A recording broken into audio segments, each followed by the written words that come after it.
Journalist joint action committee you کے نے پاکستانی صحافیوں کے ساتھ اظہار یکجہتی، غیر اعلانیہ سینسرشپ، میر شکیل الرحمان کی گرفتاری، چینل 24 کی ظالمانہ بندش کے خلاف speaker corner Hyde park London میں احتجاجی مظاہرہ کیا اور حکومت سے مطالبہ کیا کہ پاکستان میں صحافت پر قدغن اور ظالمانہ کارروائیاں ختم کی جائیں۔ اس موقع پر پاکستان پریس کلب یو کے انٹرنیشنل کے صدر شوکت ڈار، اظہر جاوید، مرتضی علی شاہ، چودھری تبریز، حمزہ سلیم، اسد علی اور عطاء الحق سمیت دیگر صحافیوں نے شرکت کی۔ اس موقع پر سینئر صحافی عطاء الحق نے بات کرتے ہوئے فوری مطالبہ کیا کہ میڈیا پر عائد پابندیاں جلد سے جلد ختم کی جائیں اور میر شکیل الرحمان کو فوری طور پر رہا کیا جائے۔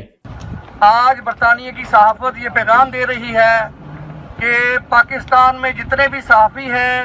جن کے حقوق کی پامالی ہو رہی ہے، ہم ان کے ساتھ بھرپور ان کے غم میں برابر کے شریک ہیں اور یہ مطالبہ کرتے ہیں کہ پاکستان کے صحافیوں کو ان کے حقوق دیے جائیں۔ عمران خان صاحب نے کنٹینر پر کھڑے ہو کر میر شکیل الرحمان کے حوالے سے یہ دھمکی دی تھی، یہ اعلان کیا تھا کہ جب میں حکومت میں آؤں گا تو میں میر شکیل الرحمان تو میں جیل میں بند کروں گا۔ یہ اشارہ ان کو کس نے دیا؟ وہ اپنا بدلہ پورا کر رہے ہیں۔ خان صاحب یہ مت بھولیے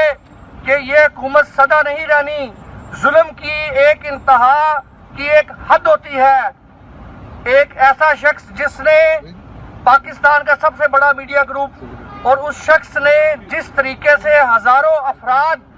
کا رزق جو ہے وہ سنبھالا ہوا ہے، اس شخص کے ساتھ آپ زیادتی کر رہے ہیں۔ میں سمجھتا ہوں کہ اس پر فوری طور پر جو ہے میر شکیل الرحمان کو رہا کیا جائے اور اس کے ساتھ ساتھ حکومت نے جو چینل 24 پر پابندی لگائی ہے، میری سمجھ سے باہر ہے کہ حکومت جو ہے وہ کیا کرنے جا رہی ہے۔ وہ بھرپور طور پر یہ مطالبہ کرتی ہے کہ حکومت تمام صحافیوں کو حقوق دے اور میر شکیل الرحمان کو فوری